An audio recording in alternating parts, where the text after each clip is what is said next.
It's 4 o'clock here. She'd say it's got to be noon somewhere. Yeah. Hi, exactly. Jaimie. Hi. Welcome. Hi, everyone.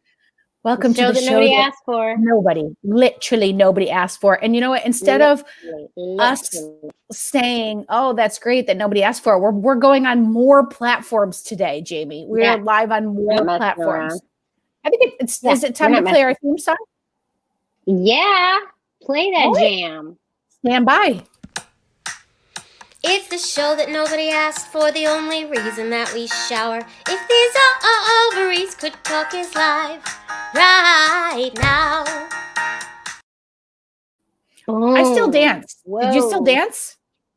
No, I was looking at the pictures to make sure I didn't hate them. Hello, everyone. If you just joined us. We have a new theme song. Say hello. Tell us if you like the theme song. Tell us if we should play the theme song one more time to see if you liked it. The theme song is the same. It's the way we're playing it that's different. The theme song hasn't changed, unfortunately. The theme song is still the same. A new video that's prettier that our friend Heather made. So we have that. Yes, but it just doesn't have my favorite picture of us in the whole wide world in it. That's the only thing that's missing. And it's the most random picture in the world that I like. It's so funny. Here we are, live. Here we are live. Go ahead, Jaimie. I think we should tell everyone we're testing out this new thing so that we can stream ourselves on our YouTube page as well. And so we're not sure if it's actually going to work. Okay, people are coming in. And this is just a Facebook user. I wonder who that was. Huh. And we're testing out some new things. We're testing out new banners. We're putting it on YouTube as well as the Facebook group and the smaller Facebook community within our group. So we have it in like 3 places. Yeah, I'm wondering. I hope it's not going to just tell us that everybody's a Facebook. No, everybody's okay. We see names. Hi, Julie. Hi, Mom. So from a tech point of view, is that clicking you, Jaimie? Are you clicking something? That's me. Okay, just making sure because I was like, is something wrong?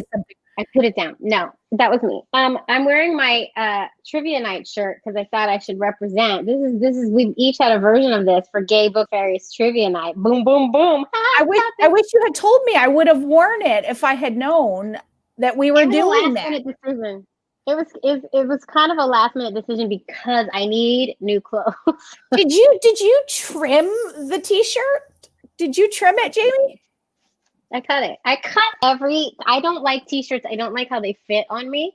So I try to cut them, but then even when I cut them, I still don't like the way they fit. So there's that happens, but I just don't, I have a very short neck. So I don't like things to close up here. You have a short neck. You have a regular neck, just FYI. No, I don't. I have a very short neck. Has the medical professional ever told you that you have a short neck, or did you make that up like your wrist injuries? Yeah, my wrist injuries. I literally have carpal tunnel for real. It's been diagnosed, but how dare you? My whole body is very compact.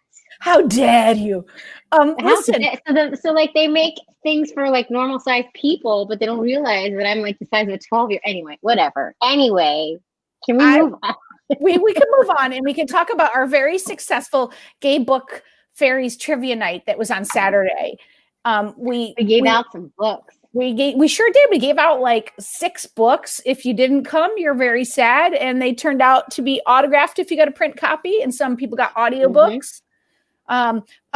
Emily Pearson Wanberg, who is a frequent person in this particular live stream, she came and kicked some butt. She came and she was leading most of the time in both trivia games. Oh, wait, Emily there. That Facebook user. I wonder what. I think it's because we're streaming to 2 flat platforms. Maybe it's not registering everybody's username or something. I know this is new and interesting. Emily M, you still have to email us at ovariestalk@gmail.com to tell us which you want, an ovary book or an audible book. Jaimie, help me out here. That too. Yes, an audio book or an autographed book. So please email us so we can get you your prize because that is critical. And I'm sorry that it calls you a Facebook user. I don't know why it does that. It was a big hit. Let's go on to our first It was a big hit, huge. What movie is that? What movie is that? Huge. Come on. Nope. Come I on, was Jaimie. a big hit. No, it's different. Oh, it's not what you think. It's not Pretty Woman. I was a big hit, and she throws like the bottle. Shirley MacLaine, Postcards from the Edge. No, but close. You're so close. Two ladies, best friends. Beaches. Yeah. Beaches. Yeah. Yes. Oh, look at our very first person, Heather Wilcox, coming in from YouTube. Look at this. She found us on YouTube.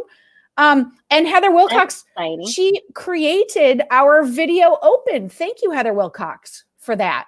Heather Wilcox is our genie in a. I was gonna say genie in a bottle, but she's not in a bottle. She does so much for us. We would be lost without her. She made all of those very fun 70s game show gay book fairy trivia videos as well. And we're thankful to her for that. She needs a raise. The sad part about it is I was supposed to be there to record with Robin with all the high-tech stuff, and we couldn't get together because of dumb COVID. So that sucks. But they turned out really awesome. Well, let's go to our first, Jaimie. What is it? Hot topic. Look at that. Elliot Page. Elliot Page. Yes, we are not talking about E.T. We are talking about Elliot Page. Elliot Page has transitioned. It is very exciting. Wow. Amazing. Good for him. Huh? How do we all feel about this? Like I was kind of excited when I saw it. How about you? I was very excited too. And the thing is my first thought was like how incredibly brave this is of him, because he's in the public eye. He's already gone through, like saying he was gay, going through that coming out process. And now it's a second coming out, and one that's going to be much, much harder. Because I think there's less understanding on trans than there is currently on the LG and the B portion of our moniker. So I think it was so brave of him, and like, God damn it, good for you. Like, go live your truth. Good for you. He could have easily just like not. And like, can you imagine the sadness? So it's like, I think it's really incredible. Yeah. I mean, Elliot had that. Did you watch that like documentary where he traveled around the country? I watched a couple episodes. It was a TV show. Video. Yeah, and it was like a docuseries, exploring, I guess, LGBTQ. I don't remember even if it was people or just themes around the country. I think it was like travel spots. I think. Yeah, it was. Oh, maybe that's what it was. It was interesting. It was really interesting. So he's been out and about and like really all about like representation and showing up as an LGBTQ person. So this is just one much bigger step that he's taken, which is scary. And hopefully people respect his wishes and, leave him alone a little bit. Yeah. I mean, we got Tosh Wagner here said, I really hope that Hollywood supports him and he keeps getting roles rather than the opposite. We need people like him in the spotlight. Absolutely. And there was, I didn't even think about that. I don't know his role on the show, that Umbrella show that he's on. I don't know what his role is, but somebody was like, oh, is he recast? And it was like in the Twitter blog. And I was like, I was like, that's a very interesting thing. Do they do with the scripting? Hopefully they just rewrite and say that his character has transitioned. Like, why can't you just put that in? Where are they in the process? I'm not saying they can't rewrite the plot line, but if they're I'm wondering if they would do that. Yeah. I didn't even think about roles in Hollywood and being an actor. I didn't even think about that part. How did I miss that? Yeah, that's a whole nother thing. Yeah. Well, this one has changed since we wrote this hot topic, but Jaimie. Did we write this or did we write this? I did. I didn't know you put this in there. Well, because we took a meeting yesterday. This is the all-encompassing topic. We took a meeting yesterday with our agents. Jaimie took the meeting from her bathroom, literally in the bathroom. And in the middle of the meeting, Jaimie leans over and goes like this. And she's like closing the shower curtain, like to try to like. It looks so messy. It looks messy. And there's like bathrobes hanging up behind us. Like, thank God they already signed us, because she just closed the shower curtain. Anyway, back to monetization. I closed the shower curtain and I made a face to everybody, like letting everybody know. I know I just did that. I had nowhere else to go. I have my kid, my 6-year-old is homeschooling this week because our pod is not happening. My 3-year-old is home. Hi, Rebecca. Nice to see you. My 3-year-old is home too. Everybody was home. Everybody's taking meetings in places. There's children running around. Like I had nowhere to go. And we had to do the meeting. So I went in the bathroom. It was so embarrassing. I hadn't even been able to shower that day. Like I had been working nonstop. It was hard. It was a hard day yesterday. So Jaimie, I wonder if I need to ask the follow-up question of how's it going, Jaimie? It's a mess. My life is a mess right now because I'm homeschooling my daughter, also trying to do ovaries work, also trying to do my other job that they just rehired me for and I'm kind of busy with. And also all while homeschooling a almost 7-year-old, which means I have to listen to the lesson with her. I have to sit there and do the lesson with her. Like I don't get to just sit next to her and be like, yep, just keep going. That like some parents I feel like get to do. I have to actually like at this age, I'm doing it with her. So I have to like actually pay attention all the while all the emails are coming in and it's just very stressful. I've decided I have to change my inner mantra to away from, oh my God, what the fuck? Oh my God, I can't handle this. I can't do this. This is too hard. I have to change it from that to everything's fine. I have to just start saying that no matter what. I caught myself many times yesterday in that like, oh, I can't do this. I can't do this. I don't know how I'm going to make this. I don't know how I'm going to do this. And then I caught myself and I said, it's fine. It's fine. And then I put some relaxing music on my kid's sound machine while I was painting with my 3-year-old and trying to work. I mean, it's crazy. Anyway, well, I didn't even know this subject was going to come up, but here we are, and I keep talking. Okay, and so conversely, my day, so we have to decide if my kid is going to go into the hybrid by tomorrow, and I just did a meeting, and the hybrid is not what they originally had said it would be, and I was just like, oh, so now we have to figure out if we're going to just like keep him home or whatever. But during the day today, my son has started sending me notes via Hangouts and Google Chat. And today, this is what he sent. No hello, just Santa's not real. I won't tell Maxine, but can you tell me the truth? And then I said, Henry, Santa's real and magic, and you know it. And then he said, I did my research, Mom. There isn't a point trying to me about it anymore to lie about it. And then I said, #magic. And then he said, I watch scientific analysis and stuff. There isn't a point trying to lie to me anymore. And then I wrote #Santa for life. At least you're keeping it light and you're not like perpetuate. Rose just recently asked and said, I really don't think Santa is real. And we had a conversation literally last night saying, we're not going to perpetuate this lie. Like if she figures it out, we're just going to, oh, is that what you think? And just let that be like that, because I don't want her to have like, so I think you handled it well, like Santa live forever. So he kept pinging me, and eventually I said, listen, when you get home, we'll talk when you get home. And so he threw open the door from his little pod and he said, now is the moment. And I was like, he said, well, you tell me the truth. And so, but this morning he had gotten out of us that Elf on the Shelf wasn't real, because there was 3 days in a row we forgot to move it because we're horrible parents. I didn't do Elf. I didn't do Elf on the Shelf. I didn't need it. That's stress. I didn't want to do it. My sister sent it, and then we couldn't get out of it. It was like year after year, that stupid Elf. Stress in my life. I'm not buying that damn Elf. After that, Maxine was like, listen, all right, fine. I've been the one who's been moving the Elf, but like, I don't want to know about Santa or the Easter Bunny or the Tooth Fairy. And then Henry goes, I hadn't thought about the Tooth Fairy. And I was like, what is happening right now? I don't remember a moment as a child when I didn't have the big realization. Like I feel like I just found out it wasn't a big deal. I remember the exact moment. Sister. See, I don't want my kid to have that moment. Our niece had that moment and she was traumatized by it. So I want it to be like a nice, easy transition. So she figures it out. Whatever you think it is, Rose. Like, I don't need to make Santa this. It doesn't matter like where the gifts come from. If they come from Santa or if they come from us, they're coming. So I don't want to make it a moment. I'm a little sad about the end of it. You know what I mean? That's both my kids. They both basically know now. It's just like, that's that's the childhood thingy that's gone. It makes me a little sad. But I whatever, get what you're saying. I do get it's what easier you're now. I saying. don't have to hide some last presents. I can put them all under the tree. It's easier. Right. I mean, it's fun to like give that Santa gift. That's the big one, and be like, "Wow, Santa's so cool." But like, I don't know. I feel like I found out really early on. All right, let's get Jaimie out of the bathroom. All right. What's our next hot topic? Hot topics, frozen eggs. This is Robin's gonna lead on this one. All right, so my sister-in-law sent me this.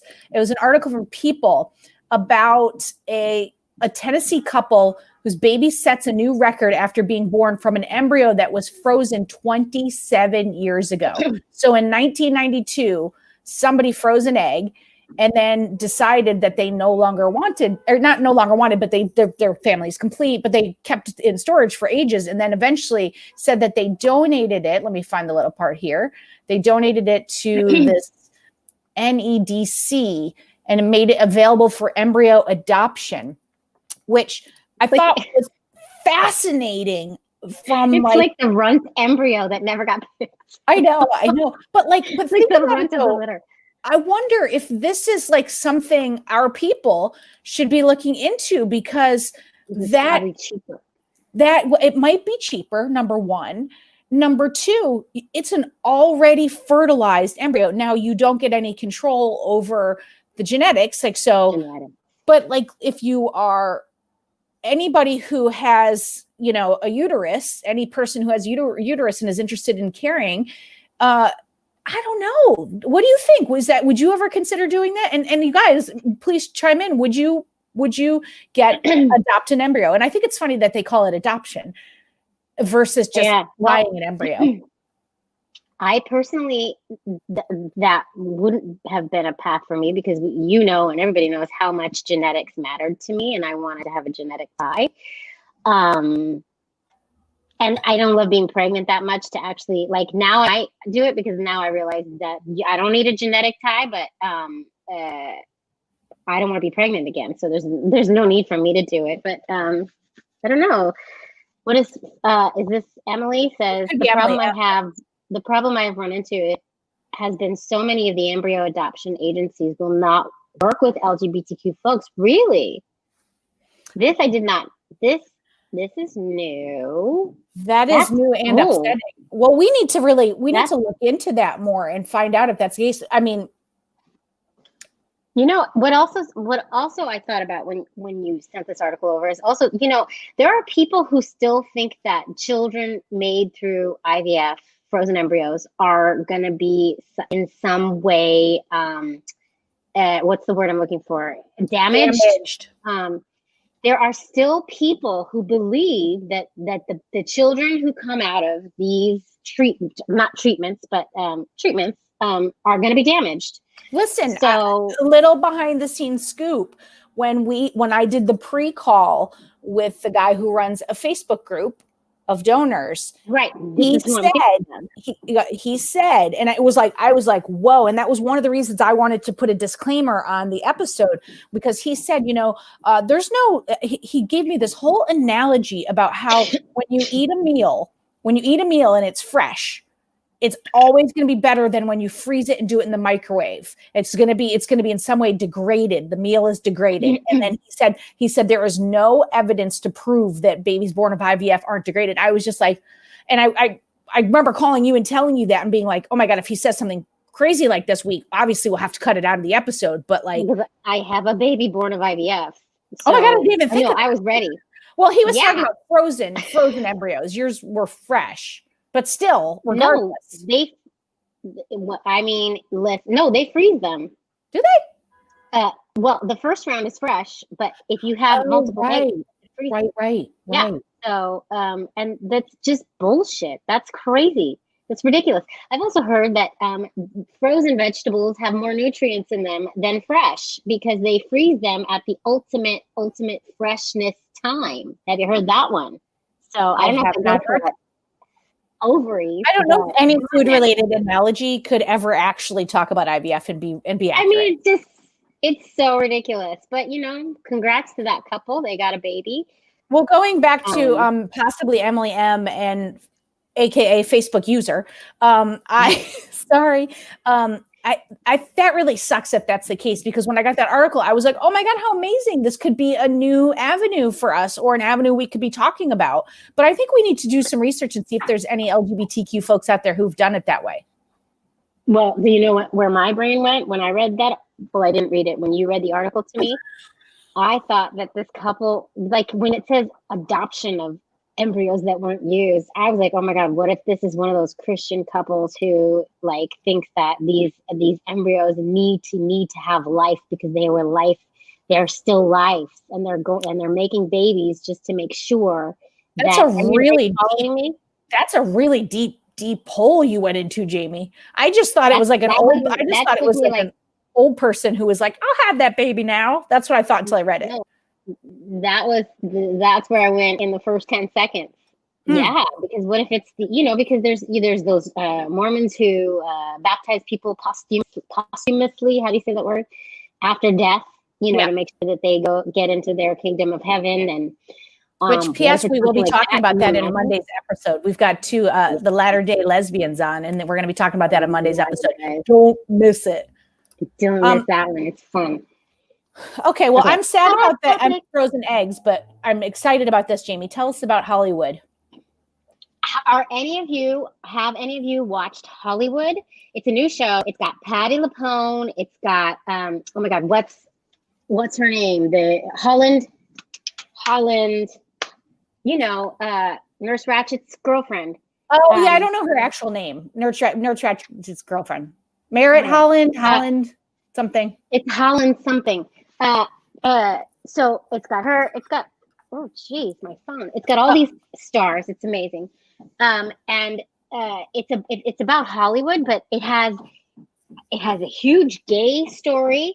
It's basically if you took, and it's Holland Taylor. That's it. Holland Taylor, Emily? Holland Taylor.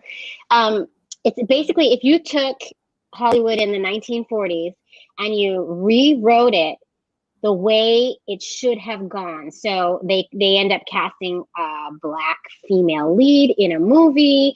They change all these rules. There's all these gay male characters. Rock Hudson is in it, and he comes out with his boyfriend, and they walk the red carpet together. And there's all this. It's like Sliding Doors. It's like the movie Sliding Doors, but for Hollywood.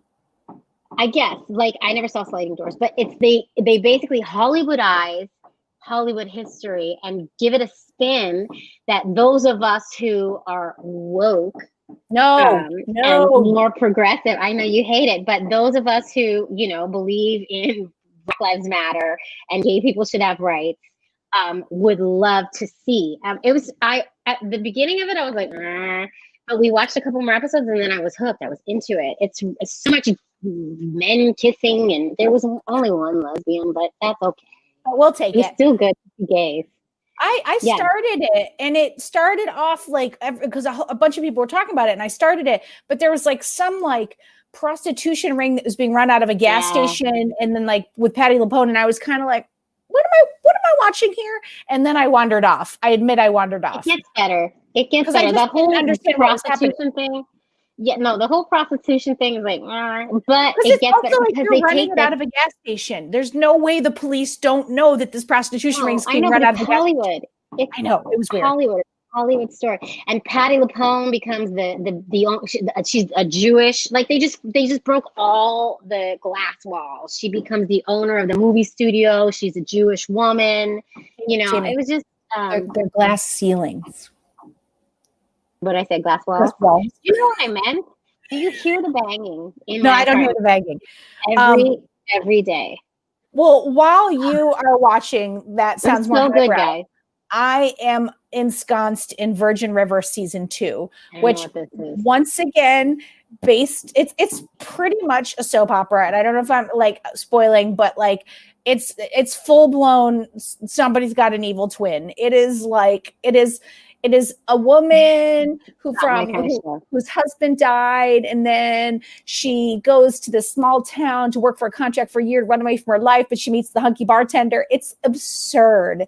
And I could not stop watching it. And I got my daughter Maxine into it, and we watched season 2. And every once in a while, there'd be a couple of things where people would making out, and then she would just go like this. And I'd be like, don't watch this. Don't watch this. I'll fast forward. Don't watch this. Don't watch this. And she'd be like, why that's hilarious. in there? But listen, Virgin River season 2, I highly recommend it for trash television that it is. Don't you think they should watch season 1 first, though? Should you start at the beginning? Well, obviously, yeah, you got to start at the beginning. Okay. But I'm just saying, season 2 well, is you out. should watch Hollywood. We should watch Hollywood. How about Jaimie? Yeah. Let's trade. You watch some Virgin River this week, and I will watch some Hollywood, and then we'll check back in next week. Am I gonna like Virgin? I'll try. I don't know.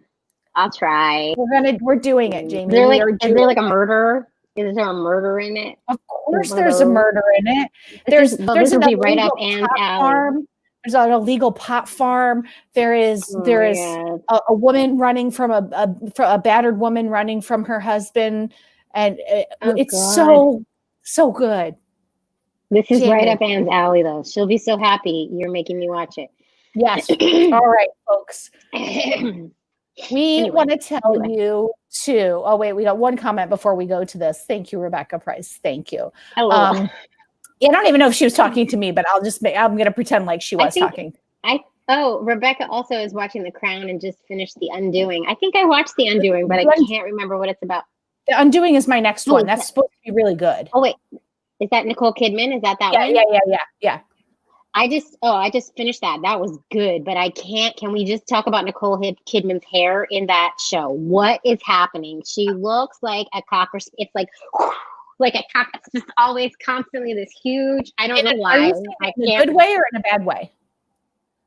Bad. Like, why is it so? It's just overdone. Her hair is overdone, but the show is great. Herself. I mean, she's a little overdone. I love her. I love her. Well, okay. What did my mom say? Your mom said that Nurse Ratchet's too dark for her, and she can't do it. And I respect that. Might be. All right, folks. We want to tell you, even if you didn't buy our book, we don't care. That's all right. But if you could go in and rate and review it on Amazon and on Goodreads and on Google, we'd be happy. We'd be happy if you could do that. I mean, my mom just finished the audiobook, and she said it was really good. So she's not biased at all. Spoiler alert. Did your mom hate it? It's really good. Your mom is the greatest. Rebecca, are you saying Nicole Kidman was sexy in that movie? I think she is saying that. I think she is saying that. With that hair? That hair was not. I'm gonna say something controversial. I don't ever find Nicole Kidman sexy. Said it. I don't either. I saw her in a bathroom at a movie theater once. I saw her. I was washing my hands, and she came in to use the bathroom. I'm washing my hands. She came in to use the bathroom. I see her. I'm like, oh my God, that's Nicole Kidman. She looks confused, like she doesn't know how to be in a public bathroom. She finally finds the stall. She goes into the stalls. She comes out of the stalls. I am still washing my hands because I was like, oh shit. You were doing the 20 minutes. You were getting the thumbs. You were getting all the things. I just want to say, guess who I saw, and guess Rebecca Price is. Finish the story. What? Oh, I'm sorry. I thought you were done. Go ahead. No, I know. It's not that exciting, clearly. She washed her hands. I'm still washing my hands after she's finished washing her hands. She's walking out the door, and I'm like, I have to say something. So I go, as she's leaving the door, I go, you're great. No. She goes, oh, thank you, and walks out. So awkward. She's really tall. Rebecca Price is no longer your friend. She's talking about Nicole Kidman being sexy, and we cannot be friends. And by the way, I'm sorry, Rebecca. I always liked you, but she's not sexy. I said it. I don't know. I don't think she is either. I want to say, look at what my mom says. Guess who I saw in a bathroom? Lesbian icon Mary Stuart Masterson. Oh wow, she's not gay though. I know, but still, she's a lesbian icon. That's cool. Everybody loved her. Jaimie, say anything. Jaimie, I'm moving you along. I don't know about that. My mom loved the audiobook. I just had this whole thing. There was this thing where it was this person who wouldn't let the other person end. And I was like, God damn it. I was like, that's Jaimie. I was like, I gotta remember that. And now I can't remember what it was. But when I remember it, I'll say it the next show. All right. I don't know. Sometimes we remind me of Grace and Frankie a little bit. Am I the vodka one? Am I the vodka one? You're Jane Fonda, of course. Obviously. Okay. All right, I'm fine with that. Clearly Lily Tomlin. Minus the puffed up collars. Yeah, so you gotta wear the for next week, Jaimie will have watched. Oh, Heather saw Kira Sedgwick in a bathroom. Ooh. And Rebecca's worried about your daughter. Whose daughter? Mine or mine? What I do? Probably because we don't think that. So next week, Jaimie will have watched some Virgin River. I will have watched some Hollywood, and we will be back. By the way, I just when I was getting ready for this, I had the realization that this is literally the only time in the week that I actually think about what I'm going to wear getting dressed, actually put makeup on, and actually wear my ring. My rings. That's it. This is like the day I go out. You know how you used to get ready in the morning to go to work or something? You know what I thought? The only time I do that. Oh, she was talking to your mom that she's worried about you. You know what I was thinking about this morning? And I was like, I took my morning walk this morning, and I was like, I think I'm going to start wearing pants. Like instead of shorts and sweatpants. Like I was like, I'm going to start like getting used to wearing jeans. Like and then I was like, not today, but like soon. So I'm working. Can you imagine what it's going to be like when we actually have to go back to work and we have to like get ready on a time schedule in the morning? Can you imagine what that's going to be like? It's going to be so stressful because we don't have that anymore. If you get to 9 o'clock and you have a meeting, you're just like, I'll just do it in my PJs. You know? I'll just do it in my shorts with a nice top on. Mary's you just make sure your hair is okay. Mary's work attire every single day. She puts some kind of a nice top on and then sweatpants and then shuffles back to Henry's room. And I'm like, so we're doing this, right? This is what we're doing, huh? Okay, Jaimie, for real. Everyone, why get ready if you don't have to? Say goodbye, Gracie. And my daughter tries to wear her PJs, but we won't let her for her Zoom meetings. All right, we're not walking the walk. Next week, we're wearing pants. And we will have watched Hollywood. And I have sweatpants on, but we're gonna wear actual pants next week. I'm right. See, I even put jeans on for you guys. That's okay, I did not. Next week I will be wearing pants, and I will have watched Hollywood, and Jaimie will have watched some Virgin River. All right, we're doing eggs. Ovaries. Good day out. You think I'm gonna interrupt you? Out.